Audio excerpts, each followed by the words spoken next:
And good morning. Welcome to the January 13th edition of the NBA Betting Show. My name is Michael Lockey. I'm joined today with Matt Meiselman. Mike G is off doing whatever traveling he's doing today.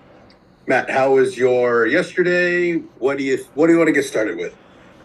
Yeah, let's talk about yesterday first, and then we certainly have to talk about the best player in the NBA with the worst backup in the Jupiter is NBA. questionable today, so we got to be Yeah. careful. The first time this season, yeah, it's pretty wild. Yes. Jokic is questionable.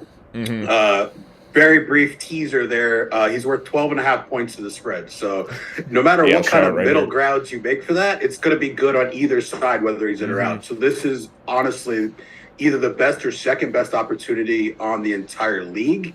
Maybe Trae Young's tied here, but I think Jokic may even be better. Yeah. So that's a little teaser for later. We're not going All to right. quite get there yet. But yesterday we had two games worth talking about, I think. I Do you think want there to were start with more, the but we'll start with those two. We'll keep going. all right. Do you want to start with the Miami game or do you want to start with the Portland Yeah, game? yeah, yeah. That was the game we spent the most time on over really the past 2 days because we were Yeah, I agree with preparing that. for Giannis to rest going into the Atlanta game the day before. Like, this Yep. one seemed very obvious before the Hawks game that if Giannis played his full minutes in Atlanta, he was very likely not going to play in Miami. Giannis has been dealing with a knee injury this year. He at times certainly has not looked 100%, and he scored 7 points in that Atlanta game. Yeah. Nationally televised game, and then they're traveling for a road back-to-back. So if anyone wants to rewatch what we talked about yesterday, or just you can see it on Twitter, really, because I had probably just an absurd amount of Twitter volume about this situation, and then victory lapping that we got it right and whatnot.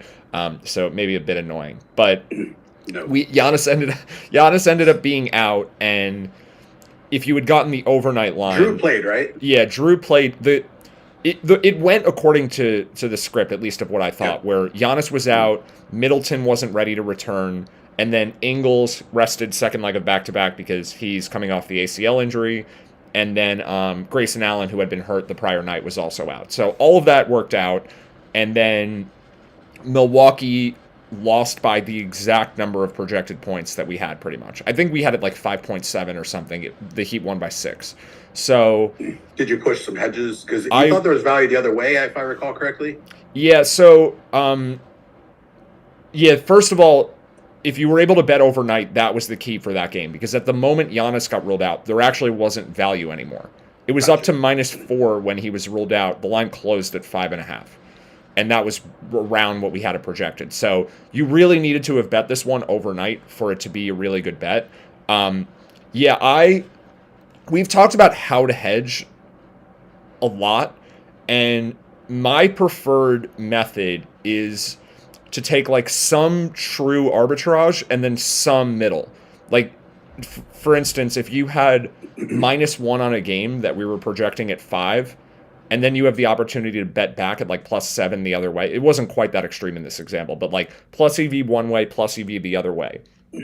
You can either bet the -1 and the +7 and create a middle, or what you can do is bet the -1 and then bet an alternate line back the other way, +1 at odds of like +180, and you basically like lock in some profit. I usually, because there's no right answer for this, will do a Right. combination. So I had bet like, let's call it 4 units on the Heat, and then I hedged like half of that, and some of my hedge was at +6 and 6.5. Some of it was at like +4. Some of it was at +2. Some of it was on the money line. So I ended up with like a 3 unit win on the game, which was enough to offset some other nonsense that happened. But Sure. yeah, the hedging, there is no right answer for a lot of You know these what? When I questions. said the word hedge, when it came out Yeah, of my mouth, it felt gross because that actually yeah. wasn't what I was trying to It's say. not But like, hedging. It's making a yeah, it's new plus EV bet. yeah. But how do I describe the scenario where you have plus EV bets on both sides? Right. That's what I was trying to convey, right? So I think that like it happens to be a hedge, but you're not hedging, right? So it's kind of a Yeah. weird dichotomy. I agree. We want to have plus EV bets on both sides because when there's news on both sides of the game, or there's conflicting news, or there's staggered news, there's oftentimes plenty of opportunities that with the current information you have, we have to bet a certain direction. However, when that information changes, then we have to bet the other direction. So that's what I felt like this situation was as I was reviewing it. I wasn't on this situation. I actually got sick yesterday and I had to take a nap. So I was like totally out of it. You seem fine now. Yeah, it was a weird short-term thing. Uh-huh. But yeah, so I remember you saying +6 was going to be appealing the other direction. I wasn't following this one closely because I didn't have the Miami bet. But yeah, +6 wasn't good enough for it to be a standalone bet. This is where it's like the gray area because it is like kind of a hedge where you're basically betting a neutral to slightly minus EV bet the other way because you've purposefully overbet the original bet. But I was able to do that very easily in this case because I knew exactly what time Giannis was going to get ruled out. Like the Bucks, it may have seemed like, some wizardry if you saw me tweet that Giannis was going to be ruled out in 7 or 8 minutes and then that happened to the minute. The Bucks always put their injury report out at 1:30. Yeah, but that's still sharp on your side. I'm sure. I can take You're credit allowed for to victory lap that. That is incredibly valuable. I can take credit for knowing that information, and it's not like, they don't announce that we're going to say it at 1:30. I've just observed that trend over the last year or so. Like that's the time the Bucks are always putting their injury report out. So because I had a pretty good idea of when the news was going to happen, I was already logged into every sports book I had and ready to bet, knowing the that rifles were locked on, right? For sure, you're logged in. You have everything you want lined up. I don't know what props could have been available that time. There weren't many, but you had your sides, or maybe you played a money line in there and stuff. So, yep. But that's my point where it's applicable, at least for future, like for other games going forward. And Jokic could be the same, although I don't have as much of an idea of when he will get news on him. But to bet -160 when the line is about to go to -220, so that you can then bet +200 back the other way, like you have arbitrage. If a line is about to move to that degree, you can lock in profit. So that was partly what I was doing. Part of the reason to bet it was because it was just a good bet. And then you overbet it sometimes so that you can hedge the other way and lock in profit. So there's, as you've said, this is kind of like an art sometimes.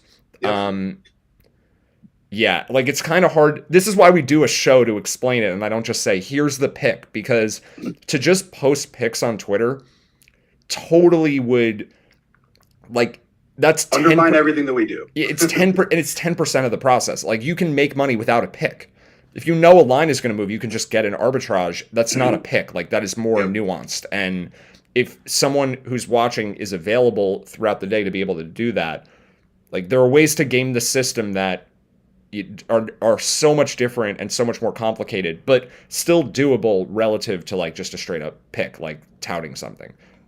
So I hope that's like part of the reason people are watching. Absolutely agree. I think that was a pretty good recap of the Miami-Milwaukee situation. We've been on that quite a bit, and I'm sure that topic's going to be reoccurring. If Giannis really is having some knee soreness, then a couple more Q tags are probably in his future, probably less back-to-backs than even before. And obviously, he's one of the top 5 most impactful players in the league. So anytime he's on the queue, anytime he's questionable, that's a real money-making opportunity for us. Yeah, definitely. And yeah, this is going to keep happening. So yeah. All right, I want to talk about this Portland game because I missed the first update that we got about Dame. And then I was all excited with the second update. I know. I fired all the bad lines, and I was really upset about it. I am upset with Blazers PR, really, because...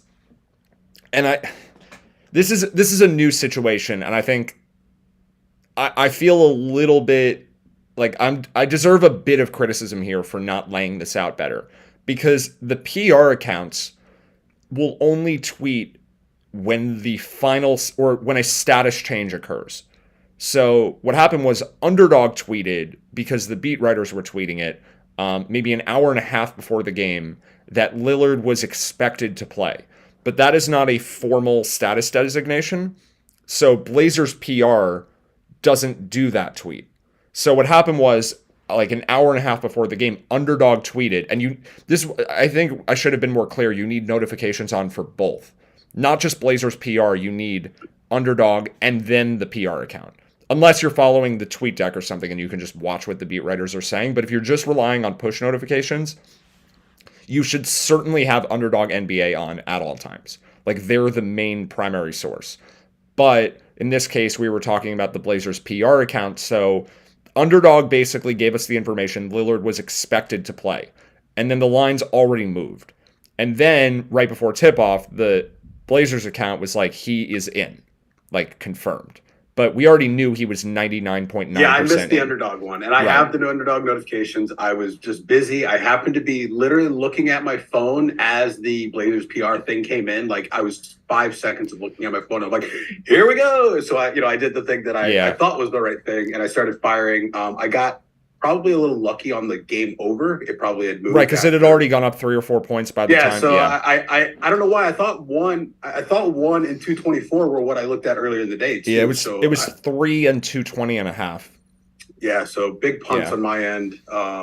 Very disappointed, but when I'm not on it, all day like you can be, and you're betting a lot more than me, so you have a significant more incentive than I do to make sure you get it right. Fair, but it is a little frustrating to feel like I got it mostly right and then just be wrong. So yeah, what's also frustrating is Dame did everything in his power to win this game. He had 50 last night, and they still blew the lead late. Like they were up the whole game, and then fourth quarter, Cavs won by 10 and won the game by 6. So yeah. Results weren't great there, but process-wise, I mean, I did tweet out that I thought the line would only move to about pick'em because the market is overvaluing Cleveland, and it's also now undervaluing Portland because of what we think of Gary Payton. Right. This team is better than it was last week or 2 weeks ago by like a good amount. Payton's worth like 2.5, 3 points or something. Manual adjustments will make that a little bit less, but by the ratings, he's like a 2.5 point player. I think in our model, we're getting him at like 1.5 or 2 because I am adjusting around him. Right. Like Portland gets a manual bump when he's out, but they don't get one when he's in, basically. So some of that rating is muted. But yeah, because of the way the public bet this game, you still got a plus EV bet on the spread even after it moved because it only went from +3 to +1. And we had a projected -2. So it wasn't as good at the number you got. I think you would have been more upset if the Cavs won by 2 than if they won by 6. And also like I then decided did I want to actually hedge, right? So that I was overinvested in a spot. They're winning the whole game. I kind of decide not to. I get a little greedy, and they kind of blow it at the end. It's a little bit. It is what it is overall. But this is just another example of how it's an art sometimes, and getting every detail right is really, really difficult. Yeah, it is. So I do want to get to today. So I think we can move on from this game. There are a couple other games that we had yesterday that we talked about. The most straightforward bet we had yesterday was the Mavericks. The game itself was not very straightforward, but we just had an edge on Dallas because the Lakers are overrated right now. That game went to overtime? Double overtime. I'm pretty sure Dallas double was winning overtime. by like 30, I thought. I don't know if I saw it that high, but it's certainly like 13 or 15. Maybe, I didn't see the whole game, so they could have been up more. But Luka, certainly a good game for his MVP case, and we kind of got lucky to cover this one where other games were not as lucky. But in terms of like how it played out betting it, like we had hold on. Okay. This is breaking alert newsworthy in my opinion. It's a recap thing, not a Twitter thing. I'm like, what is Woj tweeting about? Sorry. I had to correct that. 52 minutes for Doncic, 51 minutes for Dinwiddie. Yeah, so we're gonna have rest coming up soon, probably. There's no way in hell these guys are playing their next game, right? No, I won't say that. That's 2 full games. They are playing a back-to-back in Portland, like the same spot 2 days in a row. Portland back-to-back? And in Portland, Sunday, Monday night. Saturday, Sunday. So tomorrow and Sunday. Luka will sit. Luka will. Those. Yeah, I think very, very likely he'll sit one of them. But I don't have a great idea of which one yet. The first one is more likely to me. I think that's right, but Portland is a team if they were playing OKC again following this game, then it would be that. I'm pulling up their schedule. I want to see what their next game is after Portland because that may affect. They have a home game against. There's nothing actionable yet, so we're gonna either do a show or just have tweets available tomorrow. I don't think we should spend too much time on this yet because there's nothing. No, there's nothing to bet on here yet, but worth pointing that out for sure. Their minutes were high enough that even though they have a day in between, the rest chances are. I severely think Luka increased. doesn't play the first game of that back-to-back. I think that's reasonable. I just think, it could be 60%. We'll get there. We'll get there. Yeah, it could be 60% he rests the first game, 40% the second game, but he's almost certainly not playing both. But yeah, the Lakers we're going to have bets against coming up because Austin Reeves is better than the market thinks, so the Lakers are overrated with him out. And then when Beverly got ruled out, that's another guy where he's a defense-first player. The market doesn't react enough to him. So we had Dallas value for that reason. It worked out pretty well, even though the game was crazy. The opposite was true for Philly, where the line went from -9 or 9.5 to it closed at 10.5, and then Philly just got blown out. So we projected an edge there. It was like a 3/4 unit bet, and they just played terribly. So this game is relevant because of the Thunder playing again tonight, but other than that, we don't have to spend much time. I have a question. Yeah. So, in my opinion, the offense of the modern NBA is so incredible that some of these bad teams can just be alive by shooting the lights out. And, when you say Philly played terrible and they scored 114 points, I don't know, to me, that feels like they probably played a really good game and they just got outplayed. Right. I don't know. A modern team that's shooting the lights out. Obviously, I didn't even watch this game, right? Yeah, were they open threes or contested threes? Were they open layups? Were they fouling a lot? Yeah, if you watched it the box score is not going to tell you, how open were the shots. Sure. So I don't know. Maybe they played well and got unlucky. I don't know. It's just fascinating. The parity in the league these days is kind of the point that I'm making. The 100th best player in the league now is 4 times better than it's ever been in the league. Yeah, the bad teams are way better than before, with the exception of no, there really aren't yet. But at the end of the year, when we got the Xavier Simpson-led Thunder, where they're playing the G League team, obviously that's different. But we're not at that now. Are exceptions. Yeah, the final 2 weeks of the season, when we've got guys who are never going to be in the NBA again, except for tanking, their sole purpose is to tank. Yes. Those guys are different. But these players, the OKC team is not that bad. They have a -2.5 team rating. They're competent and they're young. So. Yeah, this can just happen. Philly's really good, and they played a team that's below average, and they just gave up 133 points. There's not much more to say about it. It just there's a reason the spread for this game was around. We projected it 12, and we didn't project it 22. Yep, it wasn't a lock, obviously. All right, I think it's time to get to the main event. I want to cover one more game, then we'll get to the main event. This is going to be very brief too. What else did you have yesterday? There was one other. So I messed up one other thing that I corrected 5 minutes later, but I didn't think the Nets were going to be a bet with the Jaylen Brown downgrade. And it turned out that there was a compounding effect between. It's not just two guys who play the same position sometimes. It's two guys in the same rotation where just the team is more positionless. And then you go further down the depth chart when two guys, even if it's a guard and a forward, are out. So the compounding between Horford and Brown resulted in more minutes of Peyton Pritchard and Sam Hauser. And that was enough to make the Nets a good bet at +3. Most people probably didn't bet this anyway because Brown got downgraded to questionable first and then to out. So the line went from 3 to 1.5 to even. So at 1.5, it wasn't a bet. But I had a half unit bet on Nets at +3. I think some people may have got that when Brown got downgraded, but hopefully not that many people bet that because the Celtics did what they were supposed to. 42 minutes from Grant Williams seems a little optimistic. Well, that's also part of it. Grant Williams has a bad player rating, so him playing more is part of that compounding between I figured Horford that was part of, I was trying to solidify your point a little more. Grant Williams, Peyton Pritchard, Sam Hauser are all fine players, but they're nowhere near as good as Horford and Brown, basically. Right. And Derek White, who already was playing a lot because both of those guys were out. So normally if Horford's out, White will play more. If Brown or Smart is out, White will play more. But if more than one guy is out, he's already playing more. Now someone else has to also play more. And the Celtics have really good depth, but they still lose a bit if they're going into their 8th, 9th, and 10th guys. Sure. There's no argument Jaylen Brown getting out is going to make the team worse. Yeah, but even though his player rating is north of 2, he's only worth 2 points to the spread, where if Jaylen Brown was on Portland, he'd be worth 5. Yep. Yeah, so on Boston, it's more normal. So that was it for that game. I did mention yesterday that I like Jacque Vaughn for Coach of the Year at 2.5, 3 to 1. If the Nets won this game, I'm not betting that now. I think Joe Mazzulla for the Celtics will pull ahead a little, but the market is pretty efficient for that award right now. Like I think plus 200 or so for Missoula, 300 or so for Vaughn. Those are the two favorites. Did I ever tell you not betting when it right I now. when I responded to Yes. the news and I bet all these other guys and none of them were even close to even in consideration. But like when Ime Udoka got fired, like, right? That's the when you Celtics replacement is the new favorite. That just didn't even set in my mind at any point, and like that was I got some real bad bets on that side. Yeah, just don't bet coach of the year. It made sense at the time, but. No, I think it did too. It just didn't work out. Like I also thought Will Hardy was going to win Coach of the Year, and he was there, and now Utah's under 500. So yeah. All right, today should we move on to today? Yeah, I think it's Jokic time. All right.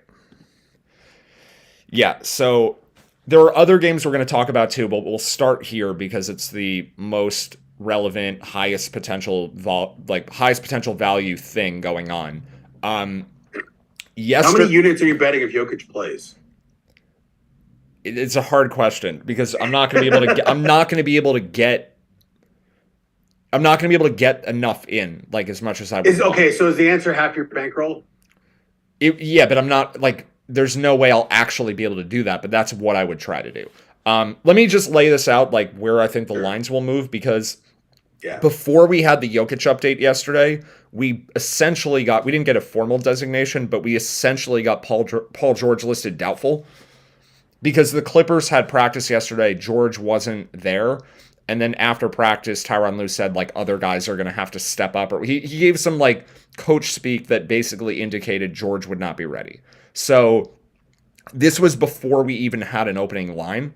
And what I tweeted was that with George assumed to be out, Denver would be projected for us around -5, which is basically what you see here, -6, -5.9. And I thought the actual line would be about Denver -2 because the market loves the Clippers to a degree that I don't think makes any sense. Like the Clippers are the most overrated team in the NBA by the betting lines right now. That changes once George plays, but essentially the market is dramatically underestimating how good Paul George is. He's got a player rating around 6, and his backups are mostly bad. Like, every player on the Clippers is either neutral to negative besides Paul George and Kawhi Leonard. So, he's great, and his backups are bad. So, basically, we were going to have a line projected where it is, and I thought it would open around Denver -2. And then we got the Nuggets injury report. And Jokic is questionable for injury management. And this still was before the opening line. So what I think we're seeing here, the reason I'm laying this out, is I think, one, the market is overrating the Clippers. 2, I think the market is, so it's underrating Paul George's impact. I think the market is also going to underrate Jokic's impact. Like, there's no way the betting lines can think Jokic matters as much as we think he matters. They're not taking the DeAndre Jordan factor into account. Like, there's just no way. It's too complex for the odds makers to really like know about that. I mean, in theory, it shouldn't be, but they just don't tend to consider things like that. So I think the market only thinks Jokic is worth about 8 points. Okay. And we think he's worth 12.5. And I think what that adds up to, so I can lay this out of like what I think. You think it's currently set to the middle point of what the market thinks. Okay, yeah, exactly. So in terms of like market probability, that's why that's important. All right. I like where you're going with this. Yeah, so I think the market assumes Jokic 50-50 right now because it opened 4 points different from where I think it would have opened. I'll make a prediction then. Okay. I think this is what you're going to say, but I'm going to try to get there first. Yeah, go for it. So if Jokic out, Clippers, you think might move all the way to -6, which is the 4 points movement that we think it's in the middle. Right. Of. The market will eventually. Think it can only go to -2 Denver side as a 4-point movement, but then we're still going to have 4 points of value on the Denver side after that. Yes. So after the line moves. However, we're going to want to get it before that if he's in, but that's what I'm hearing you say. Yeah. So to summarize that, because it's basically that if Jokic is in, we'll have it projected at -4.5, and the market is going to go to around that number also. So we're going to be even with the market, and the reason for that is Paul George is undervalued by the market, but Jokic is also, and those will cancel out. Where are you coming up with that -4? I'm seeing 5.9 on the screen. If Jokic is out, we're moving it 12.5 points the other way. I'm sorry, I thought you were saying in. Yeah, if he's out, we're going to have Clippers -4, 4.5, and the market is going to move to that number too. That's what I think it'll close like where we agree with the betting market. Gotcha. If he's in though, we have Denver -6, but I think we'll be 4 points or so off market. I think it'll only move to 2. Yeah, so because of that, there's more reason to bet the Clippers than the Nuggets in advance because you can't get burned as much on the Clippers side. Like if you bet the Clippers and Jokic is in, you can have a bet of where you're like -4 point edge. But if you do the reverse, you bet on the Nuggets and Jokic is out. I think it'd be -8.5 roughly. Yeah, I think I might have said that backwards. I'm going to try this again. We've done this before where there's so many scenarios. I want to make sure I lay it out exactly no problem. Right. Okay. At +2 for Denver, if Jokic is out, your value is like -6. And at -2 for the Clippers, if Jokic is in, your value is like -8. Yep. Yeah, so it's worse. I don't think I'm betting anything in advance. You just can't because he's so important. It's just too much. Like you can't hedge out. You can't do like I don't know. But I think if you think other people may have their own opinion about if he's likely to play. Like I don't. I went through what all the beat writers responded to the Jokic situation right after that news came in because I have the tweet deck with all the different Denver people. No one seemed to have a great take on like, yeah, this is the game off for him because it's an island game. It's not a back-to-back. They're playing a conference opponent in the Clippers who they probably care to some degree. I feel like he's only sitting if he has to. I don't know. Yeah, that's kind of what I think too. And they have an upcoming home game on Sunday against Orlando. That's their next game. Like, why wouldn't he sit that one? Game he could sit. Yeah, like that makes way more sense. And it's not even a back-to-back. And then the next game after Sunday versus Orlando, they're playing Tuesday at home against Portland. So I guess the argument could be let's sit him on the road so we can have him healthy at home. I think you could spin this either direction, but ultimately, I don't think there's any way to have a concrete take as far as if he will play or not. There's just no way. Fair. Yeah. The good news is I think we'll get a Denver shoot-around today, and we'll find out if he's there. And if he's at shoot-around, I think we probably assume he's in. Like, if they're going to give him a rest game, why would they put He's him not through? shooting around and not playing. Right. He doesn't need practice. I don't think we've had a single example of that this season where, like, we talk about shoot-around almost every single day, and every single day it reveals some information, and I can't think of a single time this year where it's conflicted. It probably has conflicted when there's an illness where the player missed shoot-around because they were sick, but then they felt better later in the day or vice versa. But with an injury, if a guy is hurt and misses shoot-around, or he's potentially resting and misses shoot-around, he doesn't play. I agree. Yeah. So if Jokic is not present at shoot-around, I'm betting the Clippers. For sure. And if he's present at shoot-around, I'm betting the Nuggets. I also agree. Yeah. So this is one where I think in either case, even though the market is underrating Jokic. Do we have any Nuggets beat reporters? There's a lot, but they're not. Oh, crap. I think, yeah, there's a lot. There's no like one specific person who's going to give us like the real thing. There's like, it's going to be a combination of, yeah, I don't have, I wish I had a more solid Denver person, but anyone can do what I'm doing with the tweet deck, where if you go to the Twitter account at Matt_M_NBA, that's a separate Twitter account that I made where I'm just following beat writers. Like, it's different from my own. And you can just look at my following list and you can set up your own separate Twitter account and just do that and follow all the same people. And then I go into TweetDeck and I just have TweetDeck is just an auto updating feed where it comes in chronological order from every single person you follow. I have that open on my computer over here. So I'm getting like the stream of consciousness basically of the Denver beat writers as a whole, so I can get a feel for what's going on. So I'm certainly going to be watching that for the next 2 or 3 hours because I think we'll get this update early afternoon. This is a rest situation, so we're not going to get like game time decision. This is going to happen during the day. I'm going through your 2,000 follows right now, and shout out to Jordan for the follow Matt Meisman Preaching Sense account. Shout out to him for that. Wait, that's the wrong account though. You don't want to follow that. You want my other account. His description is tagging you and saying no. You can definitely follow Jordan. I'm saying you don't want to follow all the people that Preaching Sense follows. Oh no, I'm okay. Yes, I'm. I actually was hoping it was a bunch of beat reporters, and I haven't found one yet. Yeah, like 50 it's names. at Matt_M_NBA is a separate handle I have where I follow Matt. What is it? At Matt_M_NBA. And I'm following probably like only 260. Okay. Yeah, I'm following 260 people. Oh, and baby. They are all Kennedy, NBA beat writers. Johnson. All right, I'm following them all.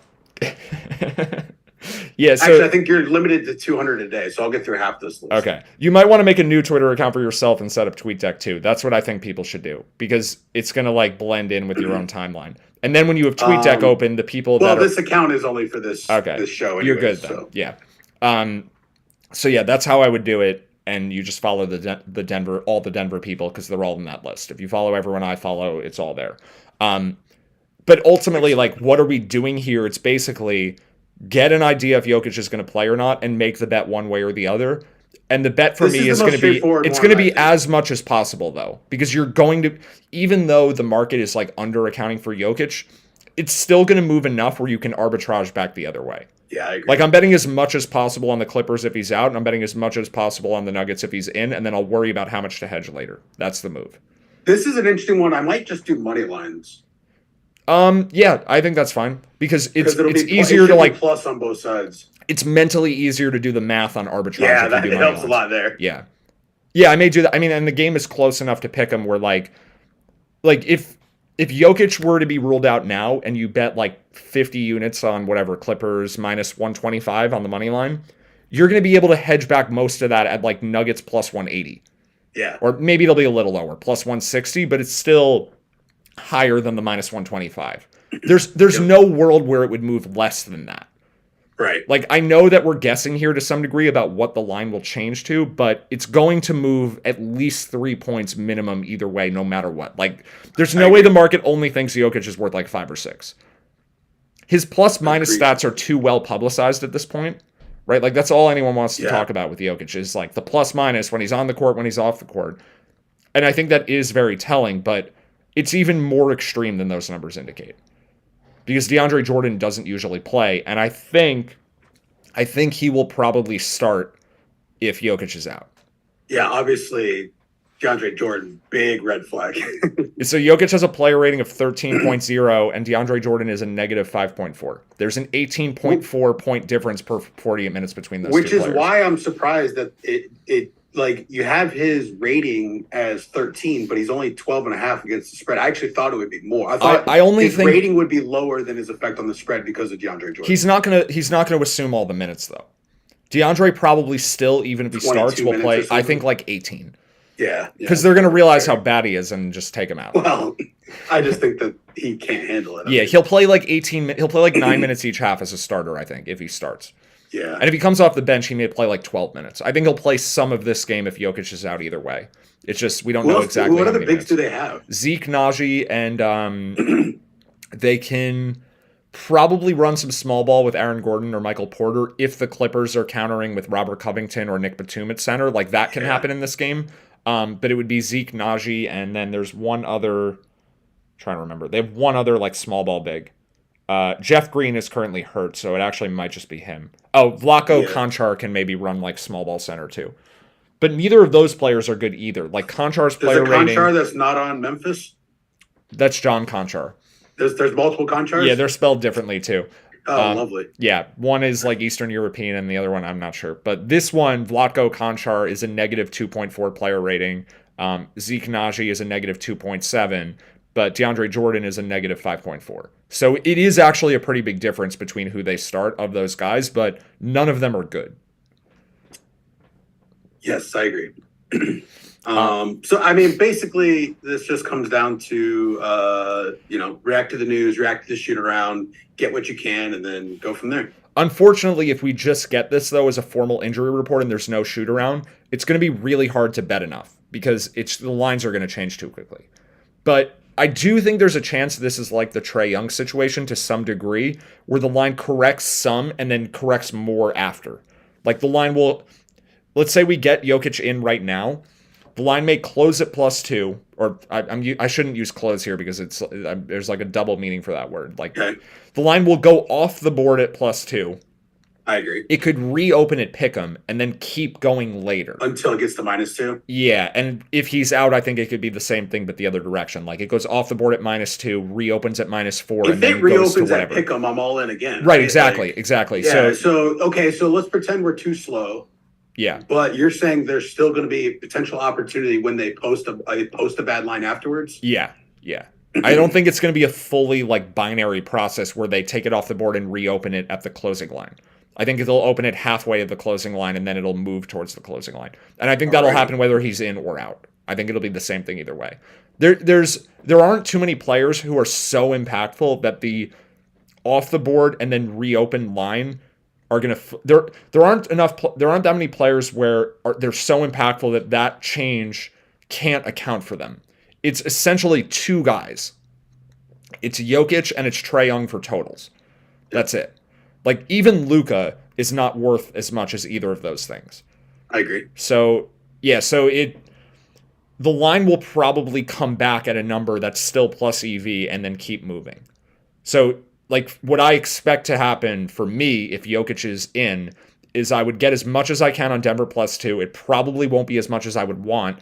And then the line will go off the board and it'll reopen around Pickup, and then I'll bet it again. And then maybe the line gets to like 3, and then I can hedge back some the other way. But I may not even do that. I'm not suggesting that you hedge. I'm only suggesting that if you bet too much, like more than you're comfortable with, several times and then we've mentioned going all in, betting half or bankroll, going all, like just when we use those things, it's with the understanding you have to have your own bankroll management system. You have to be very careful, and we may be opening a gigantic middle that we could hedge and arbitrage. So, we use those tools to mitigate our risk. Yeah, so one way to bet 5 units on a game is to bet 50 units and then rebet 45 the other way. That's kind of what I'm saying. Yeah. Okay. You think that's enough on this game? We have other games. Should we give? Yeah, I think Phoenix, Minnesota, or New York, Washington is the next best place to go. Okay, let's go to the Knicks game first. All right. Is that on screen, or I gotta scroll up? Yeah, I gotta scroll up. Big fans of the Knicks right now. It is on the screen now. But not today, potentially. Yeah, we actually might be betting against him. Porzingis has missed a little bit of time, I think. He's missed one game. He was out last game. Okay. This is pretty straightforward. If Porzingis plays, we're actually betting Washington. Yep. There's really not much else here. Like, I don't know why this line is where it is. Maybe the market just has an intuition that he's much closer to doubtful, and that's why the number is opening where it's opening. But yeah, like the Wizards are a team the public doesn't really have like a strong feeling about. Like we haven't bet on a lot of games involving the Wizards because the market has them priced pretty efficiently. And with the Knicks in general, they've been undervalued. But I think RJ Barrett coming back is sort of like the reason we don't have the Knicks as so undervalued anymore. Because the Knicks team rating with Barrett playing is like half a point to a point worse, but the market thinks they're half a point to a point better. So we've lost like 1.5 or 2 points of differential between what we think and what the books think. And because of that, we're now in line with the market on the Knicks. So the only missing piece here is just whether or not Porzingis plays. Like, I think these teams are both appropriately valued overall now, but we have a player who's worth 3 points who may or may not play. So at +5, if he's in, it's like a 1 unit bet, and that's really it. Monty Morris is also relevant. He's worth like half a point. His backup is actually rated higher than him. Jordan Goodwin is I want to say second highest or maybe third highest rated player on the Wizards. He's been really good this year. So that's part of why Morris just doesn't matter that much. If he's out, Goodwin is going to play most of those missing minutes, and it doesn't make much of a difference. They would benefit in the Goodwin minutes, but they would be hurt in the Will Barton minutes because he's terrible. And I think overall, it's only a very slight negative for the team if Morris is out. So we don't have to worry about him much. It's basically if Porzingis is in, it's a good bet. Pretty straightforward one. Much simpler than Jokic. Agree with that. All right, Minnesota, that's really... We have Minnesota and Chicago as potential value. Oh yeah, well, I do think we can get back to that Chicago after this. But so Phoenix, Minnesota, we got DeAndre Ayton questionable. He's worth half a point. Yeah. Yeah, Anthony Edwards questionable. He's worth 3 points. Kyle Anderson questionable. He's worth 2 points. Yeah, I'll Right now scroll we're over showing so a we line can, of -5 for Minnesota with 2.8 points of value. However, that's not going to be a good bet if Edwards and Anderson are out. So how are you thinking about this? I think the Edwards situation is really weird. This is the first time I can ever remember this happening where we got an underdog update at halftime of the Wolves game on Wednesday that Edwards was done for the night, and then he checked into the game in the third quarter. He came back anyway. He's been dealing with a hip injury for like a week and a half now. He's been questionable for every game. He's been playing through it. It seemed like he was out for the game, and then he was like, no, I'm actually coming back in. So this is a player who's at less than 100%. And I don't know if he'll play tonight.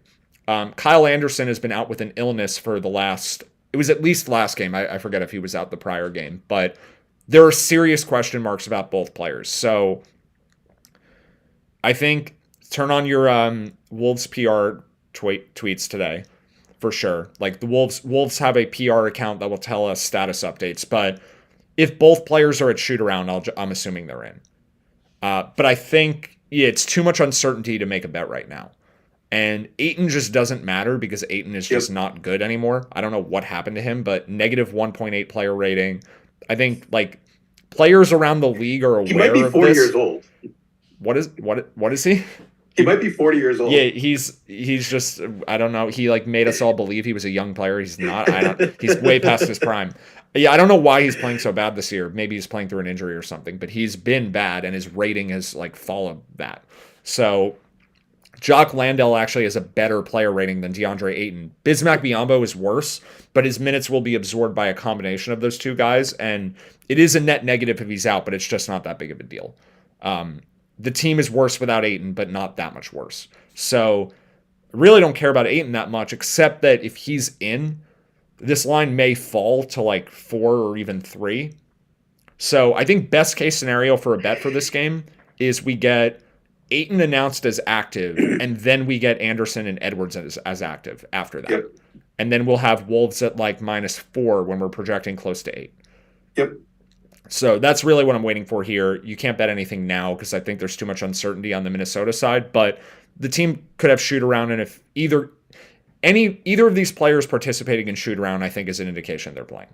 But especially for Anderson because it's an illness, and shoot around for a player who was dealing with an illness is like binary.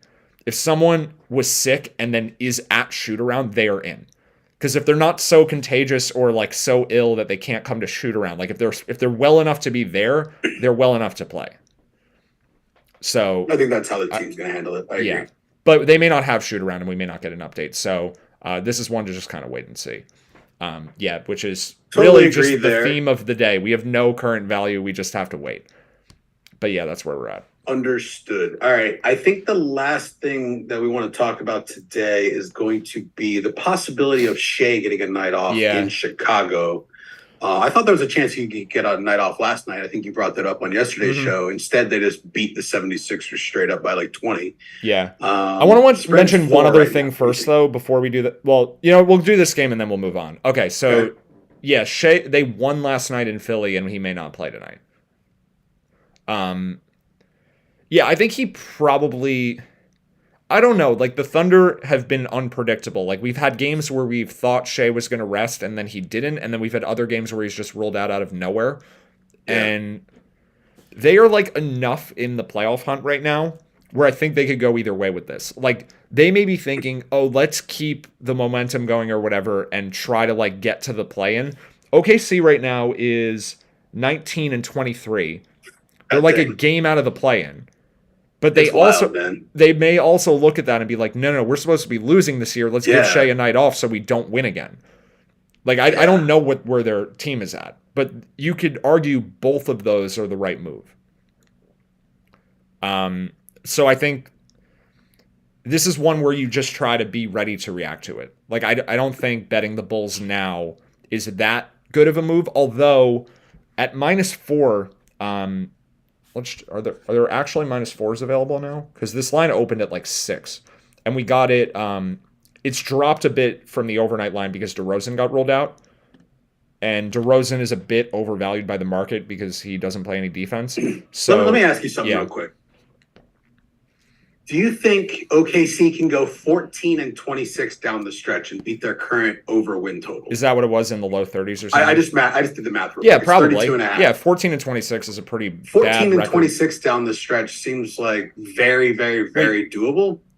Yeah, but I think obviously there's the tanking factor, but I don't know. Yeah, part of the reason that I'm excited about Markkanen for most improved player, and we talked about this a long time ago, like maybe 2 months ago now, is they may find an excuse to bench SGA at the end of the season just because they don't want to win. Like we saw it last year.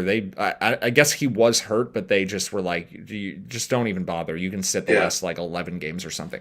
Like that may happen again. So I don't know. Like there's a lot of uncertainty here. But just to come back to this game, I have the unabated lines on screen now.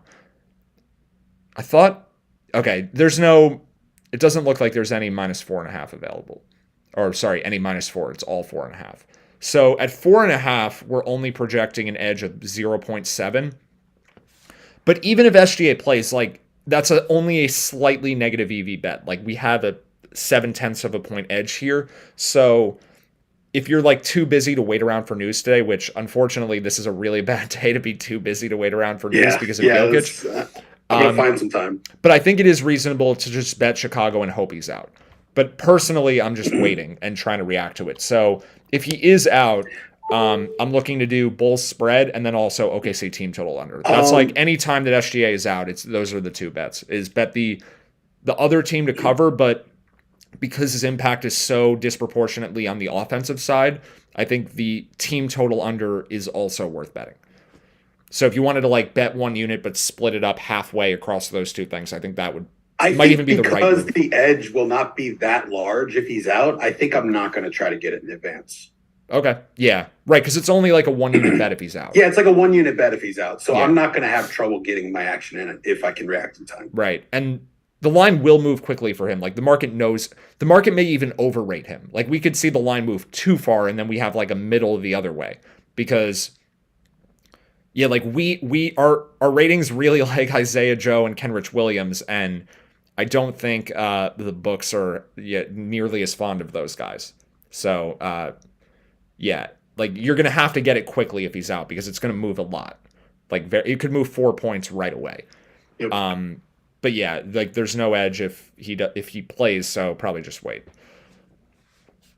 And you said there was one more thing you wanted to talk about. Yeah, Miles Turner is also questionable. Gotcha. And you know what? I was going to say we should look at the over, but I think it's already higher than normal in anticipation of him not playing. Okay. Do we know if Capella's playing? Capella's already out. So 238 is kind of a high total given that Tyrese Halliburton is out. But Turner being out helps the over because his rim protection is gone.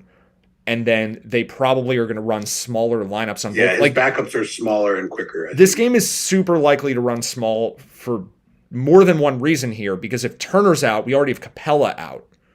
And then you get John Collins playing center against Jalen Smith or even O'Shea Brissett or an undersized center on both teams.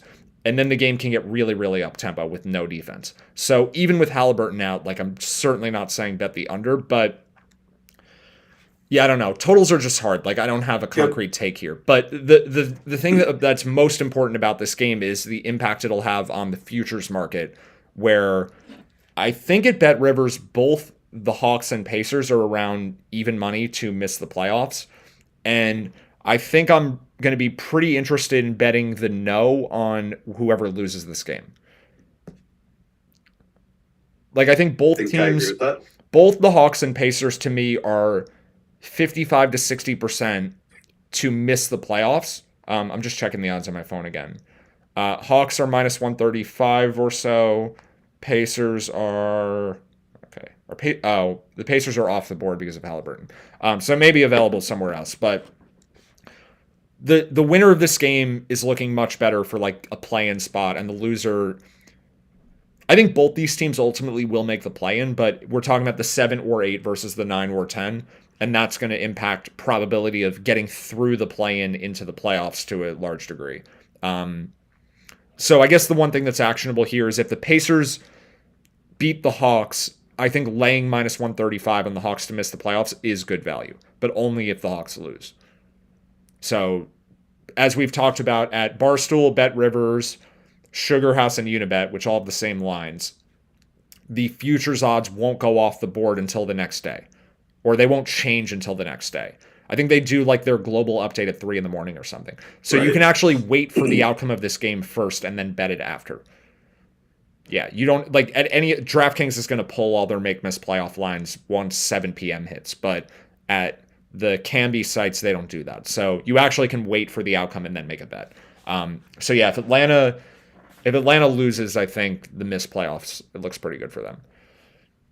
All righty, I'm going to agree with all that. And anything else you want to get to today? Any futures you want to discuss? Just monitoring Denver line movement here. It's at the bottom of the screen. Stuff's bouncing around. It's moved to 2.5. I'm just we're gonna sign off, and I'm just gonna stare at the tweet deck and wait for Jokic. That's what's gonna happen for the next 3 hours for me. So good luck to anyone doing the same. But yeah, I think, I don't know. We'll be back tomorrow, and I think we'll probably talk more futures, right? Oh yeah, I would imagine. Yeah, so we can kind of like leave that aside for now. I think we can just wrap here, and then we'll come back tomorrow and we'll recap whatever it is that occurred for Jokic. But I will certainly be posting about this, like tweeting about it throughout the day. Like any shoot around update, you'll hear from me. Yeah. Yep. Make sure you follow Matt at Preaching Sense, and good luck to everybody in your bets today. All right. See you, everyone. All right.